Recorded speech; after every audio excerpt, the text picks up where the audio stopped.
Why should we care about stablecoins? They don't go up and down to make us money. So the reason for stablecoins and the reason that it's such a big deal is it adds liquidity to the ecosystem because there is stability. Like I just talked about, David Schwartz said the main opposition that banks and enterprises have for not holding digital assets or these cryptocurrencies is the volatility. They need something stable that they can count on, that they know is auditable and tracked and backed. And that's what stablecoins provide. They are a digital representation of value. It allows banks and institutions to drive demand for treasuries. That's the other big piece of this that I think a lot of people miss. The rest of the world is going to sell off their US debt. They do not want to hold it anymore. It's not going to be beneficial to them. The European Union is the largest holder at this point for US debt. They have about $2 trillion in US treasuries. Japan is also starting to delever. You've already seen Russia and China pretty much sell off the majority of what they hold in US treasuries, and they're buying their own. So, in order for the world to kind of progress to a multipolar system, you're going to have domestic demand for the treasuries. We've done that with war bonds and other things that were patriotic in the past for retail,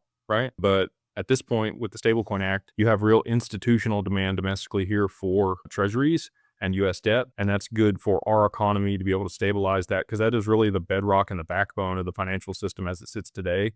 I think that'll move to XRP over the long term. But as we sit today, you need something to allow for a transition to take place. And stablecoins absolutely do that the way that that's regulated here in the US through the Genius Act.